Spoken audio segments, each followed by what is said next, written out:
They sold him for scrap, a shivering, broken thing with a filthy burlap sack tied around his head, kicked into the mud of a slave market. The price tag? 5 copper coins, the price of a loaf of stale bread. Everyone laughed when Ivy, a starving Omega girl with nothing to her name, emptied her pockets to save him. They called her a fool. They said the beast was worthless. But they didn't know what was under that sack. They didn't know that she hadn't just bought a dog. She had bought a king. And 3 months later, when the sack came off and the moon rose, the laughing stopped. Forever. Location: the Iron District, Outer Sector 4. Date: November 14th. Weather: freezing rain. The rain in the Iron District didn't wash things clean. It just made the grime slicker. It was a freezing Tuesday when Ivy Thorne found herself walking the perimeter of the Blackwood slave market. She wasn't there to buy. Omegas like Ivy didn't buy. They survived. She was 22, small-framed, with hair the color of wet straw and eyes that were perpetually downcast. In the hierarchy of the packs, she was a ghost, an Omega without a pack, living on the scraps left behind by the dominant wolf gangs that ran the city. She had 6 coins in her pocket. That was her food budget for the week. "Move it, trash!" a vendor shouted, shoving a crate of rusted auto parts past her. Ivy kept her head down, clutching her thin coat tighter. She was heading toward the baker's stall when a sound stopped her. It wasn't a growl. It wasn't a bark. It was a whimper. So broken and hollow, it sounded human. She looked toward the edge of the market, near the drainage ditch where the illegal exotic animal dealers set up shop. A crowd of rough-looking baiters was gathered around a wooden cage, laughing. "Useless cur!" a man's voice boomed. This was Grist, a notorious trafficker known for selling rogue wolves for pit fights. "Look at it. Won't fight. Won't eat. Just shakes." Ivy edged closer, peering through the gaps in the crowd. Inside the cage, lying in a puddle of oil and mud, was a creature. It was shaped like a wolf, but it was emaciated, its ribs threatening to pierce through matted black fur. But the most horrifying part was the head. A thick, filthy burlap sack was tied around the creature's neck with rough twine, completely blinding it. The sack was stained with old blood. Grist kicked the cage. The creature flinched but didn't make a sound. 5 coins! Grist spat, looking at the crowd. "I'm tired of wasting cage space. 5 copper coins for the meat. Take it and skin it. I don't care." The crowd laughed. "Ain't worth the knife work to skin it, Grist," someone heckled. "It's already dead." Ivy felt a strange pull in her chest. It was the Omega instinct, the need to nurture, the need to heal. But it was sharper than usual. It was a physical ache. She looked at the creature's trembling paws. They were massive. Even in this starved state, the bone structure was heavy, dense. Before her brain could stop her, her feet moved. She stepped into the circle. "I'll take him," Ivy whispered. The laughter died down, replaced by confused murmurs. Grist looked down at her, his eyes narrowing. "You? You look like you haven't eaten in a week yourself, girl." "I have 5 coins," Ivy said, her voice shaking, but her hand steady as she held out the copper pieces. It was everything she had. No bread, no heat for the heater, just 5 coins.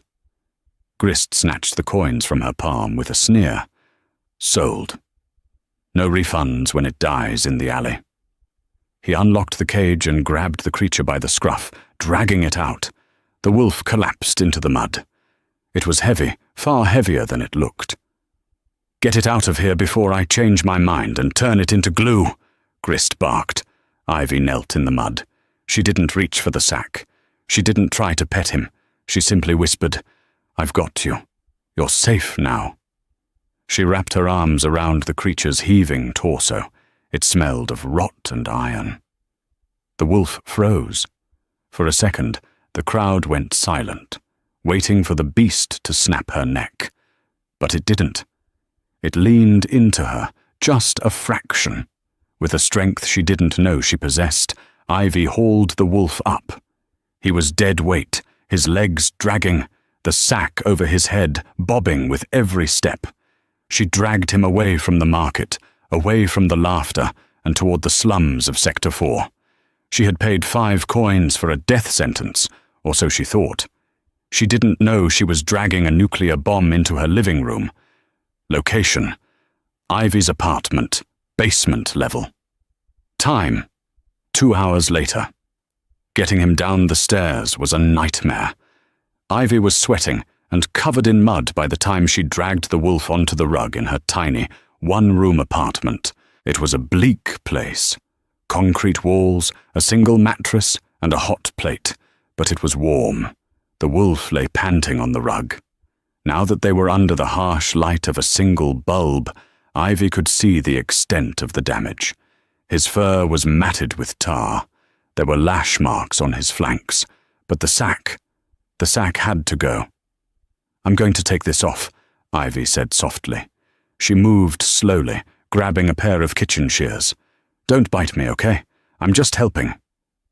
The wolf remained motionless. Ivy carefully slipped the blade of the shears under the twine at his neck. The rope was dug deep into the fur, almost embedded in the skin.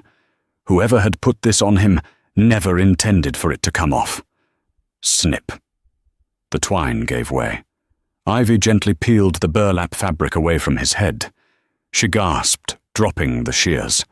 The wolf's face was a ruin of scars, but that wasn't what shocked her. It was the muzzle. A heavy, iron muzzle was clamped shut around his snout, locked with a mechanism she had never seen before. It looked military-grade. And his eyes. When he opened them, Ivy stopped breathing. They weren't the yellow or brown of a normal wolf. They weren't even the blue of a high-born beta. They were gold. Molten, liquid gold with flecks of crimson.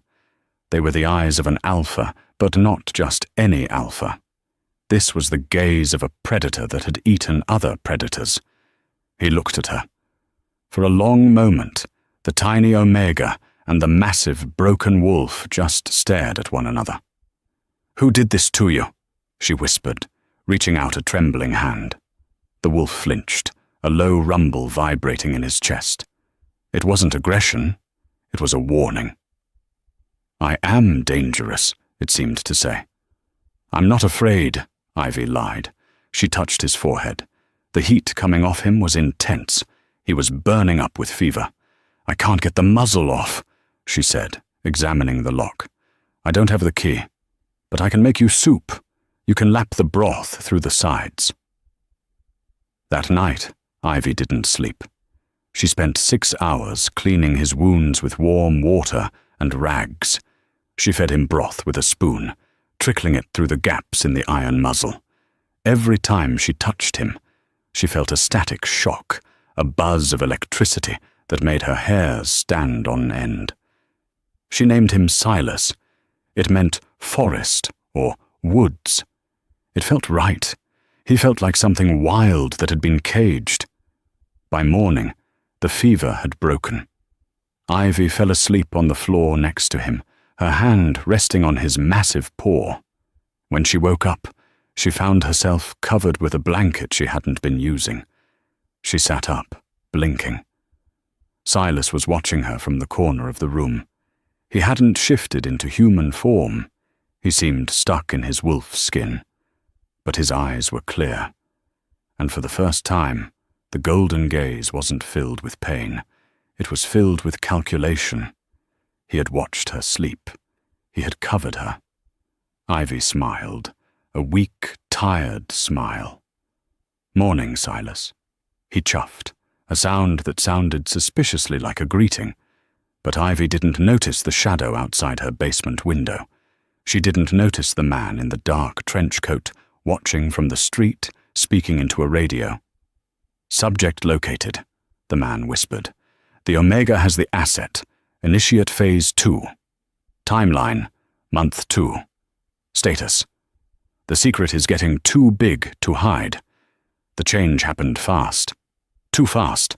In the first month, Silas did nothing but sleep and eat. Ivy took extra shifts washing dishes at a diner to afford the meat he needed. And he needed a lot of meat. By the second month, the emaciated creature she had dragged through the mud was gone. In his place was a monster. Silas had tripled in size. His fur, once dull and patchy, was now a thick, lustrous midnight black that seemed to absorb the light. When he stood on all fours, his head reached Ivy's chest. The iron muzzle was still on. Ivy had tried everything from lockpicks to a hacksaw, but the metal was impervious to scratches. But Silas had learned to smash food against the floor to soften it enough to suck through the grate. He was intelligent. Terrifyingly so. He understood English perfectly. He knew when Ivy was sad. He knew when the landlord was coming for rent, and he would hide in the bathroom, silent as a shadow. But the neighborhood was noticing. You can't hide a wolf the size of a pony forever. It was a Friday night when trouble came knocking. Specifically, the Copperheads. The Copperheads were a low-level shifter gang that extorted protection money from the Omegas in Sector 4. Their leader was a brute named Brant, a man who enjoyed his job a little too much. Ivy was counting her tips on the table when the door was kicked in. The wood splintered and Brant swaggered in, followed by 2 lackeys. "Ivy, little flower," Brant sneered, his teeth yellow. "You're late on the protection fee." "I paid last week," Ivy said, standing up. She glanced nervously at the bathroom door, which was slightly ajar. "I don't have anything else." "You have this apartment," Brant said, looking around. He picked up a picture frame and smashed it on the floor. "And I hear you've been buying a lot of meat lately. Prime cuts. If you can afford steak, you can afford me." Brant stepped forward, grabbing Ivy by the hair. She screamed. "Let go." "Maybe we take payment in trade," Brant whispered, leaning close to her neck. Boom! The bathroom door didn't just open, it exploded off its hinges. A black blur launched across the room. It hit the first lackey with the force of a freight train. There was a sickening crunch, and the man was thrown into the concrete wall, crumpling instantly. Brant dropped Ivy, stumbling back. "What the hell?" Silas stood between Ivy and the gang members. He was massive, his hackles raised, filling half the room. The iron muzzle gave him a demonic appearance, like a hound straight from hell. A low mechanical growl emanated from his throat, vibrating through the floorboards. "A pet?" Brant laughed nervously, pulling a switchblade. "You think a dog scares me?" Brant lunged. It was a mistake. Silas didn't dodge. He caught the knife hand with his paw. His claws were the size of steak knives, and swiped. Brant screamed as his arm was shredded.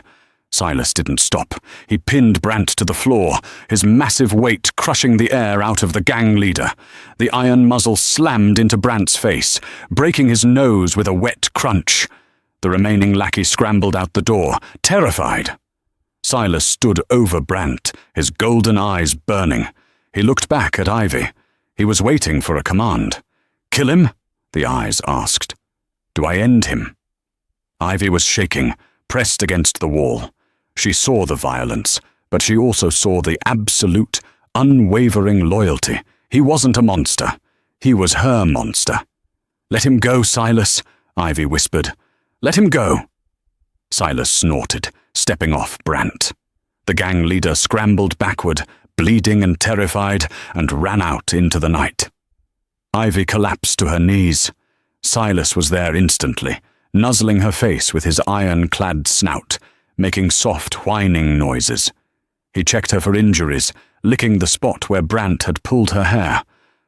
"I'm okay," she sobbed, burying her face in his neck. "I'm okay." But she wasn't, because as she held him, she felt something crack, the iron muzzle. The force of the impact with Brant's face had done what a hacksaw couldn't. A hairline fracture had appeared on the lock, and beneath the fur, Ivy felt something shifting. His bones were grinding. His temperature was spiking again. "Silas?" she asked, pulling back. He looked at her, his eyes widening in panic. He pushed her away with his nose. He retreated to the corner of the room, writhing in pain. "What's happening?" Ivy cried. It was the 3-month mark. The drugs the slavers had used to keep him in wolf form were wearing off. The muzzle was breaking, and the man inside was coming out. Location: Ivy's basement apartment. Time: the dead of night. The sound in the basement apartment wasn't human, and it wasn't animal. It was the visceral, wet sound of biology being violently rewritten. Ivy pressed herself into the furthest corner of the room, her hands clapped over her ears, tears streaming down her face. Silas, the creature who had just saved her life with lethal efficiency, was tearing himself apart in the center of the room. The drug that Grist and the slavers used was a foul concoction known on the streets as Silver Lock. It was designed to suppress the shifter gene, trapping a werewolf in whatever form they were currently in. It was expensive, dangerous, and agonizing when it wore off abruptly. Silas was thrashing, his massive paws batting at the air, his claws gouging deep furrows into the concrete floor. His spine arched at an impossible angle. The crack of bones, snapping and reforming, echoed like gunshots in the tiny space. But the worst part was the muzzle. As his skull began to reshape itself, expanding and contracting in the throes of the shift, the iron mask became a torture device. It didn't stretch. "Silas, stop! You're hurting yourself!" Ivy screamed, though she knew he couldn't hear her over the roar of his own blood. He let out a strangled bellow that shook the single light bulb overhead until it flickered and died, plunging the room into near total darkness. The only light came from the street lamp outside the high basement window, slicing a silver rectangle across the floor. In that slice of light, Ivy saw it happen. Silas slammed his head against the floor, once, twice, with suicidal force. The hairline fracture that Brant's face had caused widened. Crack. The sound was deafening. The locking mechanism of the military-grade iron muzzle shattered. Metal shrieked against metal, and the heavy cage fell away from his face, clattering onto the concrete. Silence fell over the room, broken only by ragged, hitching breaths. Ivy didn't move. She couldn't. The air in the room had changed. It became heavy, charged with static electricity, thicker than the humidity before a thunderstorm. It was the scent of pure, unadulterated power. Pine needles, ozone, and something ancient, like cold stone. The massive black wolf form seemed to melt away in the shadows. The fur receded, the snout shortened. The creature on the floor grew longer, limbs stretching out. Minutes passed. Eventually, the figure on the floor stirred. A hand reached out into the slice of moonlight. It wasn't a paw anymore. It was a man's hand, large, scarred, with knuckles broad and coated in dried blood from the struggle. Slowly, painfully, the man pushed himself up. He sat on his knees, his back to Ivy, his shoulders heaving. Even sitting, he was immense. His back was a landscape of muscle and old scars, a tapestry of violence. He turned his head slowly, looking over his shoulder toward the corner where Ivy was huddled. The breath caught in Ivy's throat. It was the face of a ruined king. High cheekbones carved from granite, a jawline sharp enough to cut glass, and hair the color of a raven's wing that hung damp with sweat over his forehead. A thick, dark stubble covered his jaw, hiding some of the scars that crisscrossed his skin. But it was the eyes that paralyzed her. Those same molten, golden eyes with flecks of crimson fire. They were no longer animalistic, but they were no less predatory. They were fiercely intelligent, burning with a mixture of agony, rage, and a dawning realization. He looked at Ivy. Really looked at her, not as a source of food or comfort, but as a person. He tried to speak, but his voice was a wreck of disuse. It came out as a harsh, grinding rasp, like stones tumbling in a mixer. Water. It was a command, not a request. An alpha's command. Ivy scrambled up, her legs shaking so badly she almost fell.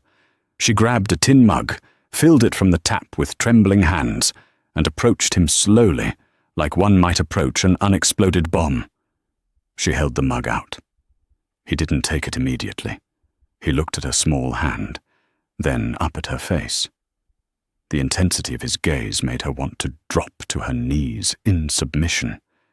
He was emitting an alpha aura so potent it made the air shimmer.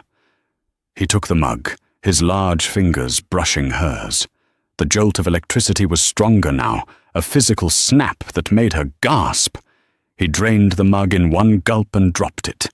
It clattered loudly. "Where am I?" he rasped, his voice getting stronger with every word. "Sector 4, the Iron District," Ivy whispered. He looked around the squalid room, the damp walls, the single mattress, the cheap hot plate. His lip curled in a snarl that was terrifyingly human. "How long?" he demanded. 3 months, Ivy said, finding her courage. "I bought you 3 months ago." The golden eyes widened slightly. "Bought?" "At the Blackwood market, from Grist. He said you were scrap meat. I paid 5 coins. The man let out a sound that was half laugh, half bark. It was a bitter, terrifying sound. 5 coins, he muttered, looking down at his hands. "The price of a king is 5 copper coins." He looked back up at her, and the intensity of his gaze softened, just a fraction. "You took the sack off?" "Yes." "You fed me. You cleaned the sores under that thing." He gestured to the broken muzzle on the floor. "Yes." He slowly got to his feet. He towered over her, easily 6'5" of raw muscle and aggression. Ivy had to crane her neck to look at him. Naked, scarred, and starving. He was still the most terrifying thing she had ever seen. He took a step toward her. Ivy flinched back against the wall. He stopped instantly. He seemed to realize his own imposing presence. He took a deep breath, visibly dialing back the aggressive aura that was rolling off him in waves. "What is your name, Omega?" he asked, his voice deep and resonant, vibrating through her chest. "Ivy. Ivy Thorne." He nodded slowly. "Ivy Thorne, you have done something very foolish and very brave." He reached out a hand. Ivy thought he was going to strike her or grab her. Instead, he placed his large, rough palm gently on the top of her head. It was a gesture of possession, of protection. "My name," he said, his voice dropping to a low rumble that promised retribution to the world outside, "is Kaelin Blackwood." Ivy's knees finally gave out, and she slid down the wall. Kaelin Blackwood, the alpha of the Shadow Walkers, the uncrowned king of the city's underworld, the man who had vanished 6 months ago, presumed assassinated in a coup that had bathed the upper sectors in blood. She hadn't bought a dog, she had bought a warlord, and the people who had tried to kill him were still out there. Location: the Obsidian Penthouse, Sector 1. Time: the next morning. While Ivy was desperately trying to find clothes that would fit a giant in the thrift stores of Sector 4, a different kind of scene was playing out in the gleaming heights of Sector 1. Victor Kane stood looking out the floor-to-ceiling windows of his penthouse, swirling a glass of amber liquid that cost more than Ivy would earn in a lifetime. Sector 1 was clean, bright, and ruthless. It was where the Alpha elite lived, far above the grime of the Omega slums. Victor was handsome in a sharp, predatory way. Blonde hair slicked back, expensive suit, and eyes that were a chilly, pale blue. He was the new Alpha Prime of the city, a title he had seized 6 months ago in a night of fire and betrayal. "Are you sure, Brant?" Victor asked softly, not turning from the window. Behind him, Brant, the leader of the Copperheads gang, was kneeling on the expensive Persian rug. His arm was in a crude sling, and his nose was taped across his face, purple and swollen. He smelled of fear and cheap whiskey. "I'm sure, Alpha Kane," Brant stammered. "I've never seen a wolf like that down in the sectors. It was huge, black as pitch, and it had gold eyes, sir, like burning coins." Victor's hand tightened around his glass. Gold eyes, the mark of the Blackwood lineage. "And it was wearing a muzzle?" Victor asked. "Yeah, iron. Looked like military gear. It broke it, sir. Smashed it right into my face." Victor closed his eyes. A vein throbbed in his temple. 6 months ago, he had paid Grist an exorbitant sum to dispose of Kalen Blackwood. He didn't want Kalen dead immediately.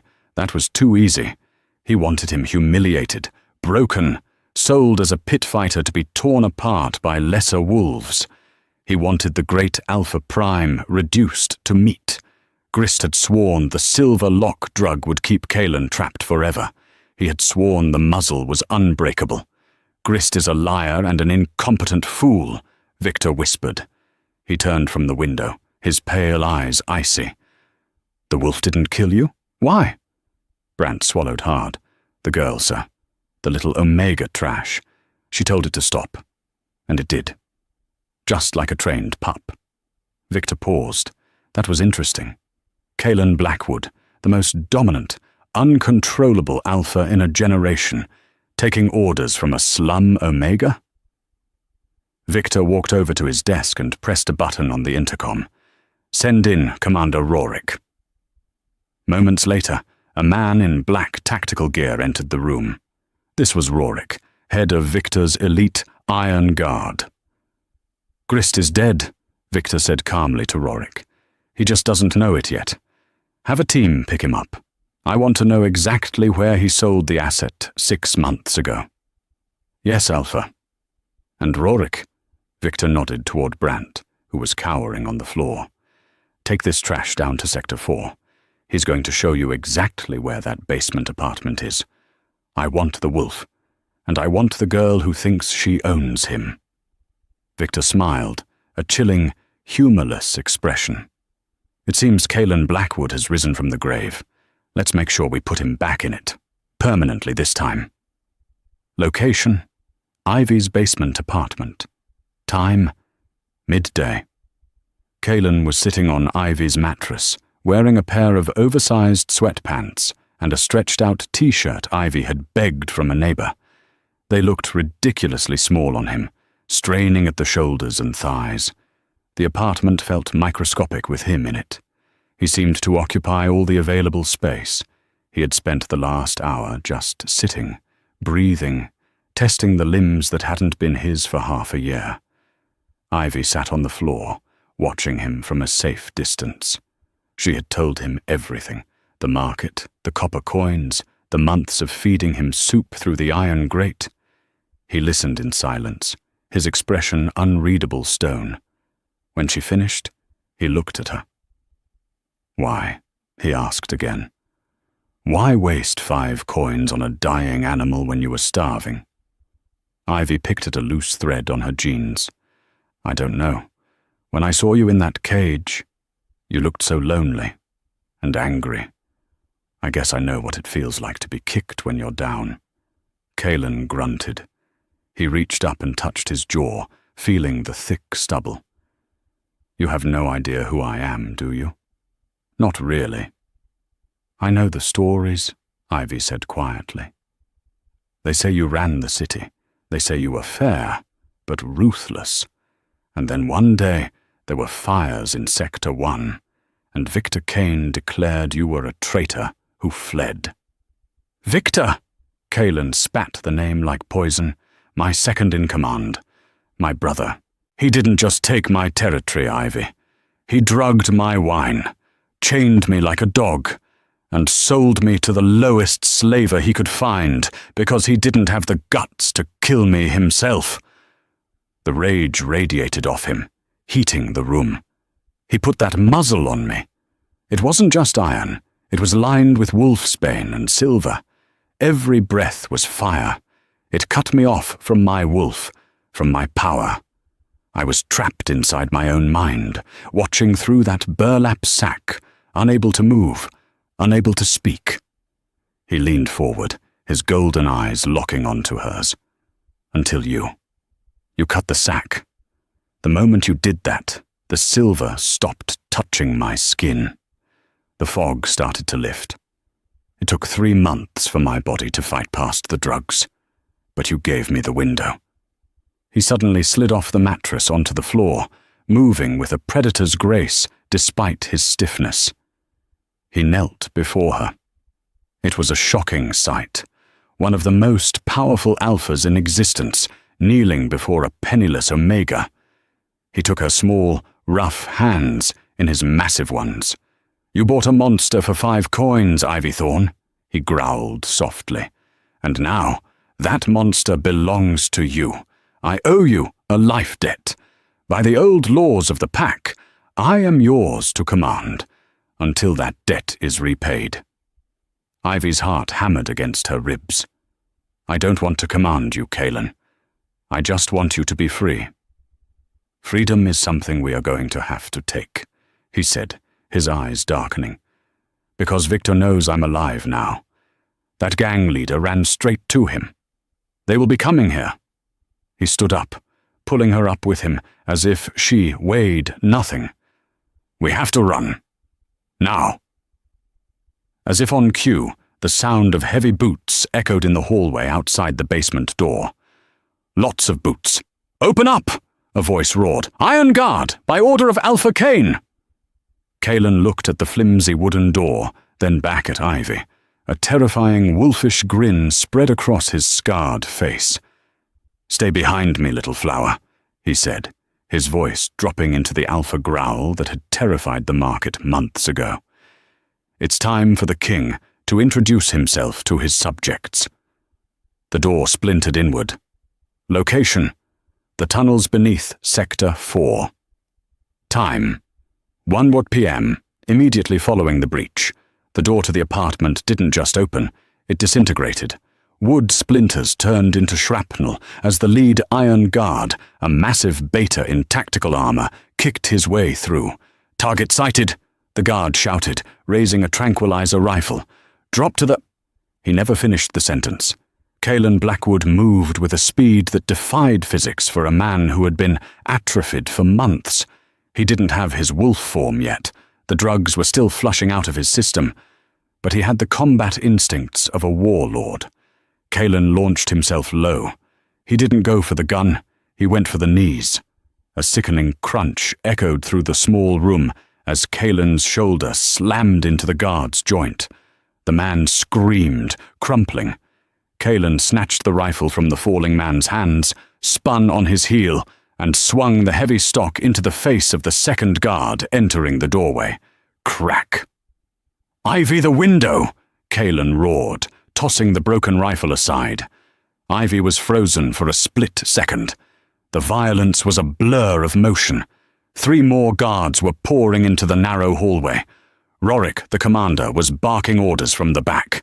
"Don't kill the Alpha! Victor wants him alive! Kill the girl!" That command snapped Ivy out of her trance. She grabbed the only weapon she had, the heavy, broken iron muzzle that had imprisoned Silas for months. It weighed nearly 15 pounds of solid steel. As a guard lunged past Kaelin to grab her, Ivy swung the muzzle with both hands. It connected with the guard's helmet with a bell-like clang, knocking him sideways into the hot plate. "Good girl," Kaelin grunted. He grabbed Ivy's arm, pulling her behind him as he shoved the heavy mattress upright, using it as a shield against the hail of tranquilizer darts thumping into the fabric. "The floor drain," Kaelin commanded. "In the bathroom. It connects to the old storm tunnels. I can smell the airflow." They scrambled into the bathroom, Kalen didn't bother with the grate screws.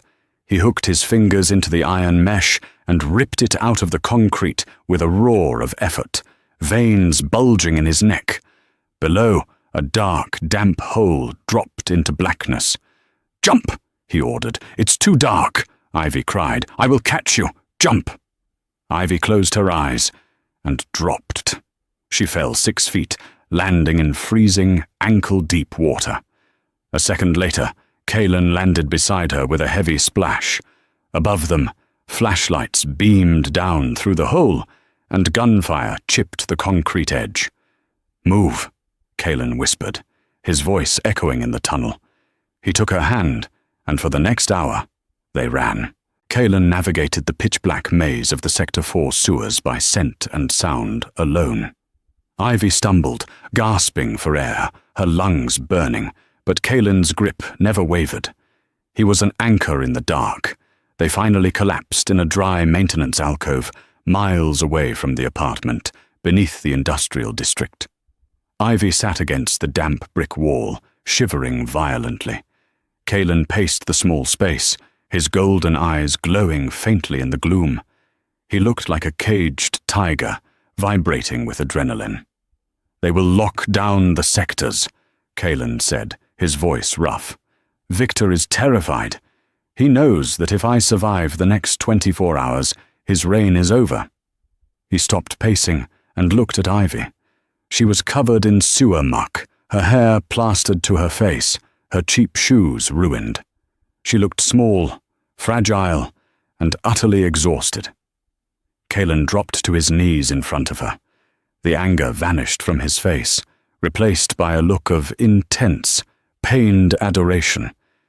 He reached out and wiped a smudge of dirt from her cheek with his thumb. "I dragged you into this," he murmured. "You saved me, and I repaid you by destroying your home and hunting you like a fox." "I chose to buy you, Kalen," Ivy said, her voice trembling but firm. "I chose to cut the sack.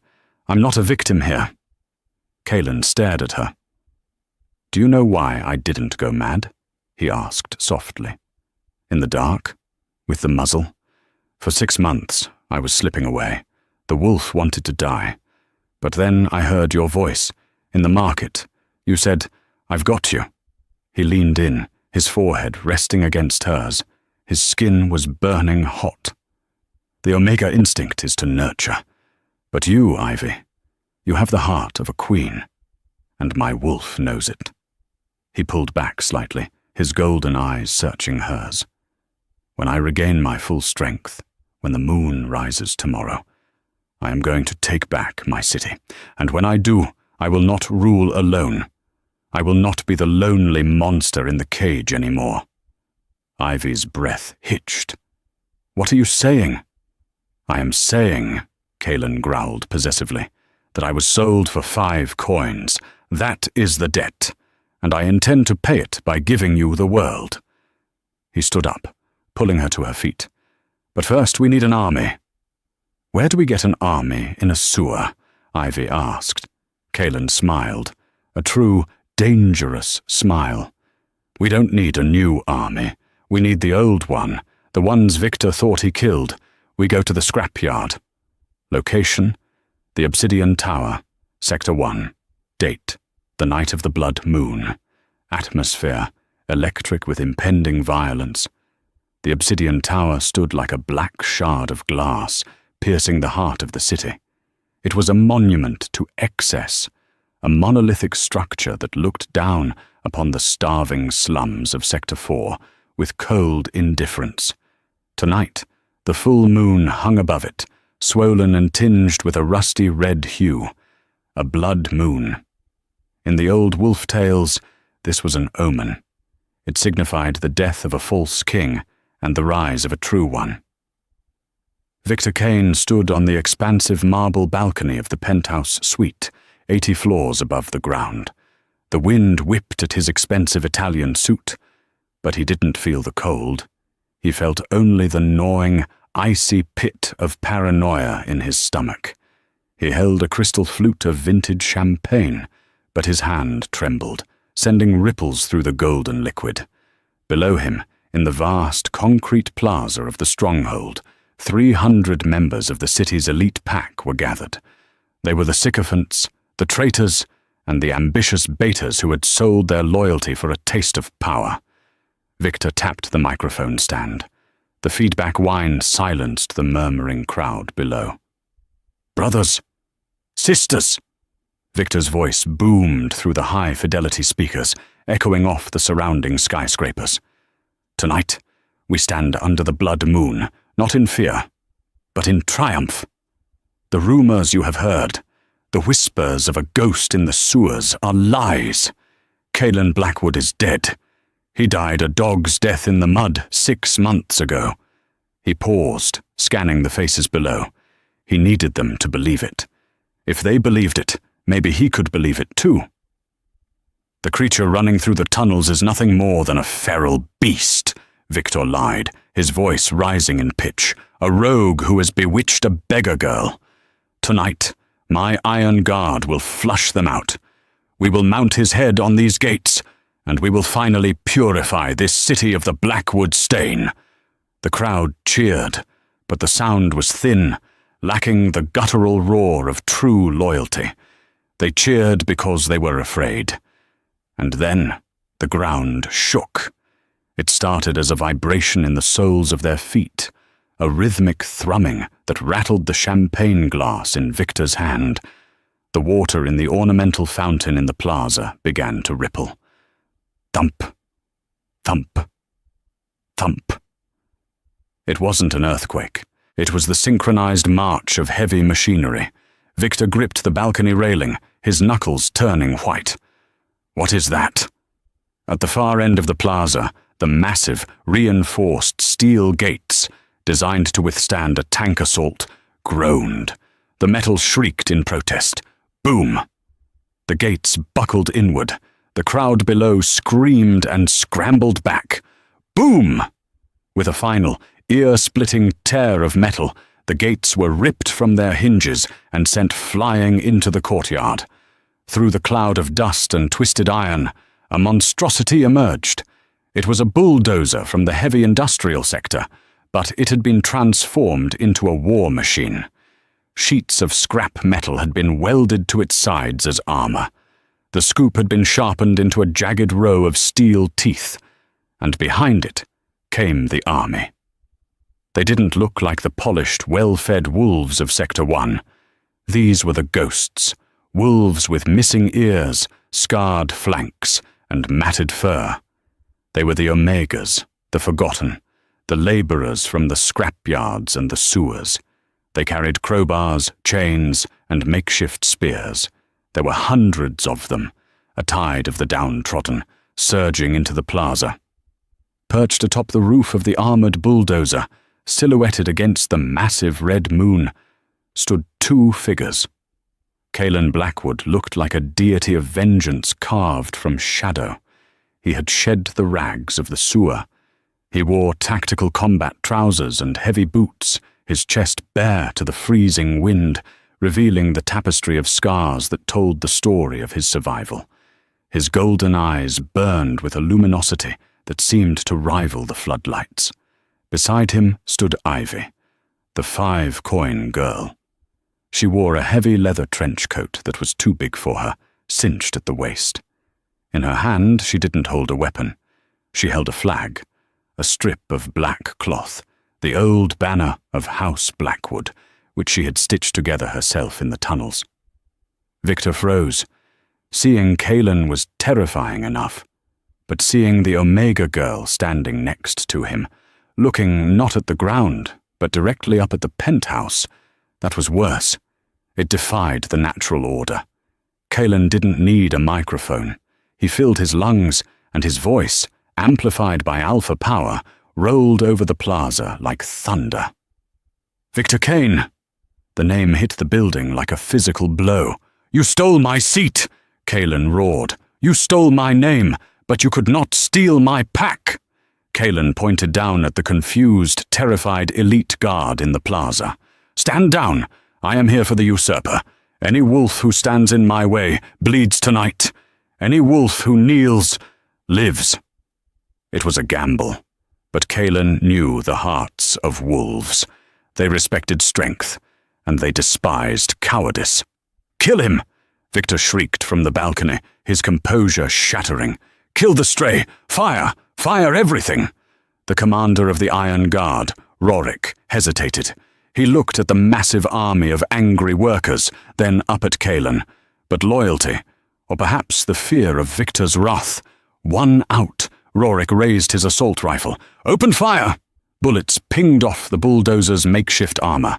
The scrapyard army roared and charged. The clash was deafening.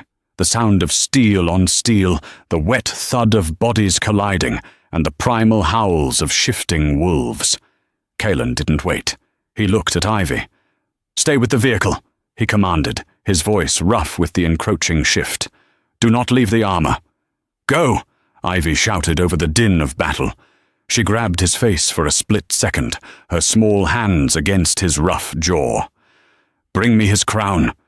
Kalen turned and leapt. He didn't jump into the crowd. He jumped toward the building. He cleared 20 feet of air, slamming into the sheer glass and concrete face of the obsidian tower.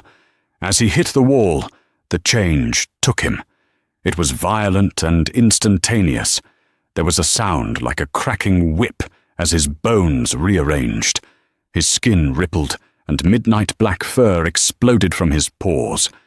In seconds, the man was gone.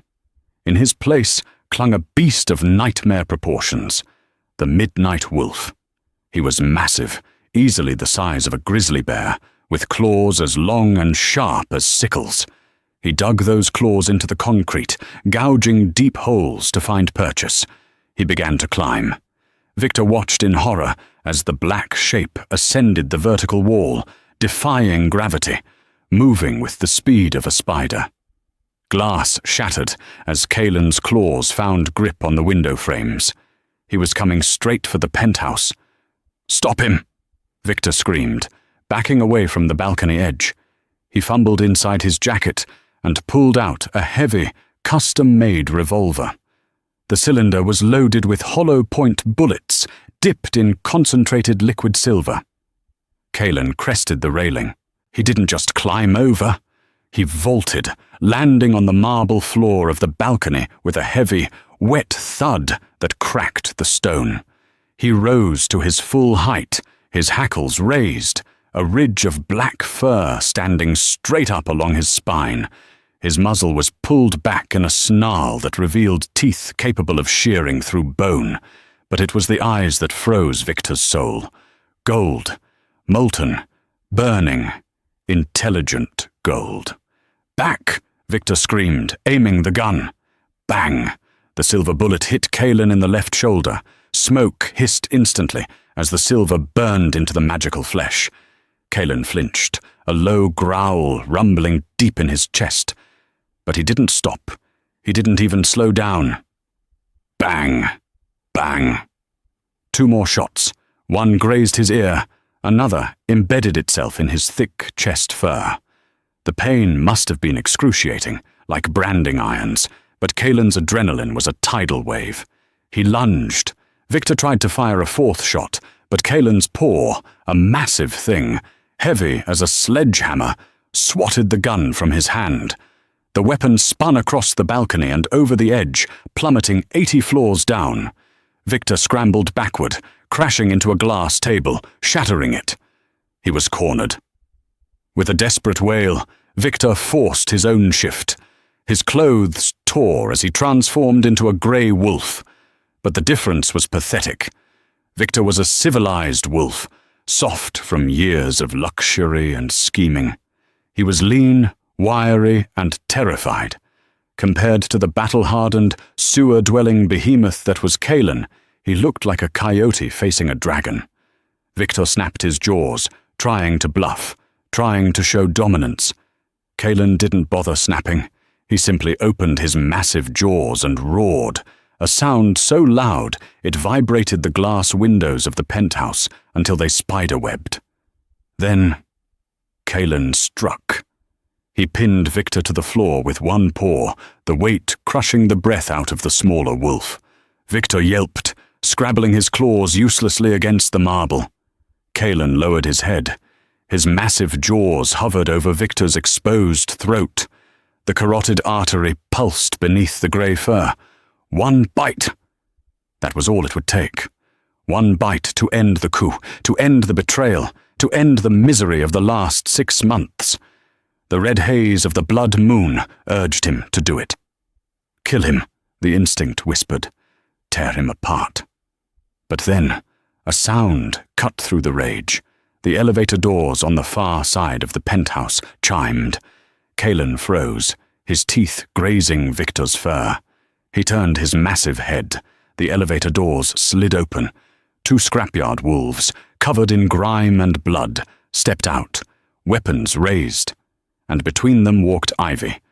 She looked out of place in the opulent penthouse, with her muddy boots and cheap coat, yet she walked with more regality than anyone who had ever lived there. She stepped over the broken glass and debris, walking straight toward the 2 wolves. Kalen watched her. His breathing was ragged, huffs of steam escaping his nose. Ivy stopped 5 feet away. She looked down at Victor, who was whining pathetically under Kalen's paw, his tail tucked completely between his legs. "Is it done?" Ivy asked quietly. Kalen chuffed. He looked at Victor, then back at Ivy. He shifted his weight, allowing the transformation to wash over him in reverse. The fur receded, the bones snapped back, and Kalen Blackwood stood naked and bleeding, his foot still planted firmly on the neck of the grey wolf. "He is yours," Kalen rasped, his voice raw from the roar. "He ordered your death. He sent the Iron Guard to burn our home. By the laws of the pack, the right of judgment falls to the offended." Kalen looked at Ivy with intense devotion. "Say the word and I will paint this balcony with him." Victor, sensing the human speech, shifted back as well. He lay curled in a fetal ball, naked and shivering, weeping openly. "Please," he sobbed, clutching at the hem of Ivy's coat. "Please, I'll give you anything. Money. I have millions in the offshore accounts. I'll leave.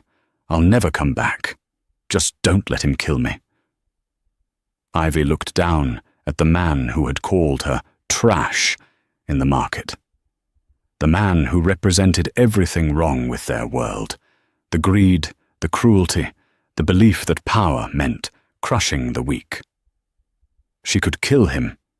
It would be easy. It would be justice. But then she touched the pocket of her coat, where 5 copper coins clinked together. "If we kill him," Ivy said, her voice steady and clear, "we are just replacing one butcher with another." Kalen went still. He tilted his head, watching her. "He treated you like an animal," Ivy continued, meeting Kalen's gaze. "He put a muzzle on you and sold you for scrap. If you tear his throat out now, you prove him right. You prove that you're just a beast."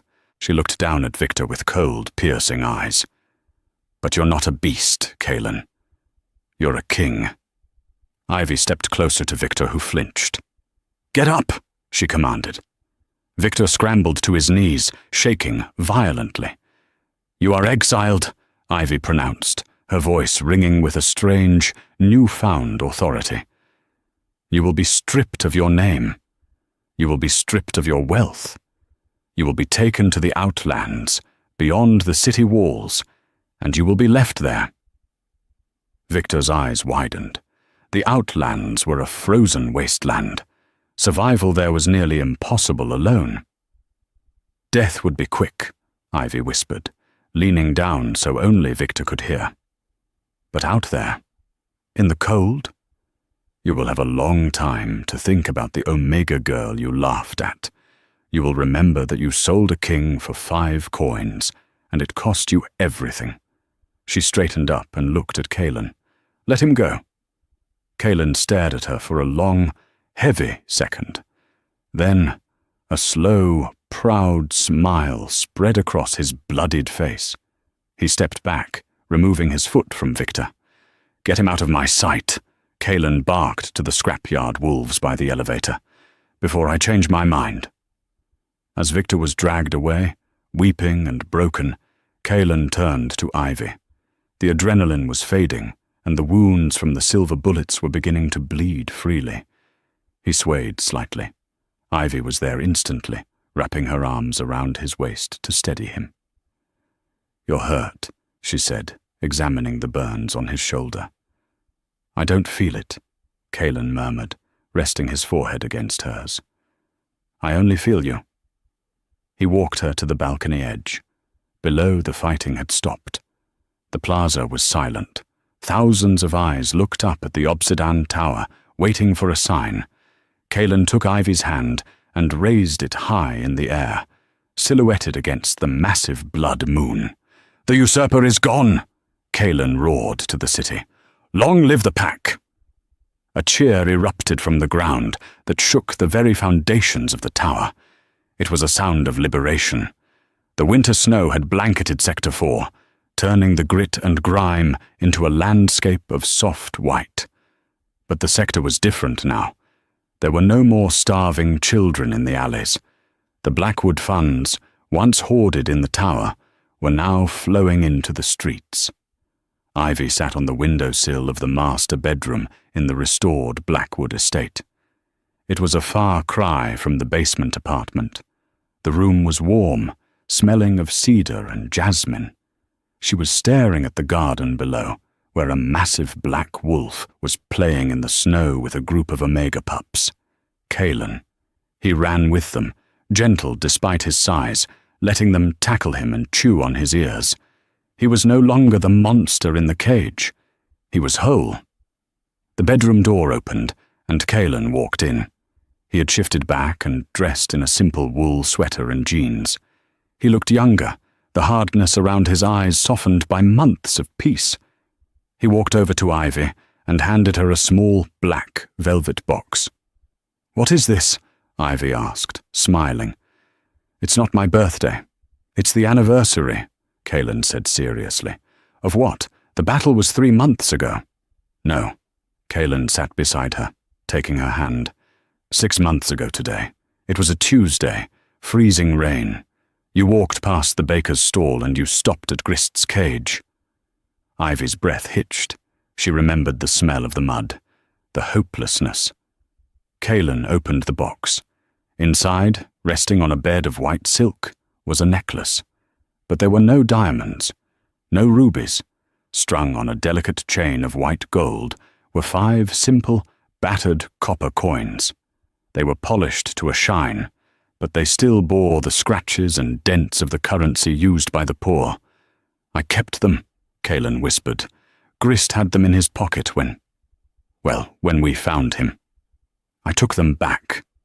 He took the necklace and fastened it around her neck. The cold metal rested against her collarbone. "Why?" Ivy asked, tears pricking her eyes.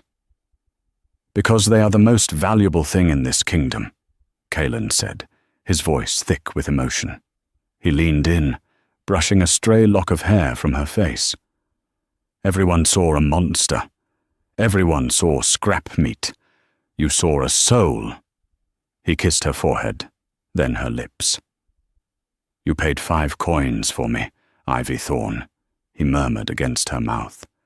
"And I will spend the rest of my life making sure you know it was the best bargain in history." Ivy touched the coins at her throat. She looked out the window at the snow-covered world, a world they had rebuilt together. "It was," she whispered. "It really was." Outside, the clouds parted, and the moon shone down, bright, clear, and full. The nightmare was over. The reign of the 5-coin king and his Omega Queen had just begun. And that concludes the epic saga of Ivy and Kaelin. From a muddy cage in the slums to the throne of the city, it's a story that proves true power isn't about claws or fangs. It's about the courage to save someone when everyone else looks away. If this story tugged at your heartstrings or gave you chills, please do me a huge favor and hit that like button. It helps get these stories out to more people. And if you haven't already, subscribe, and turn on the notification bell.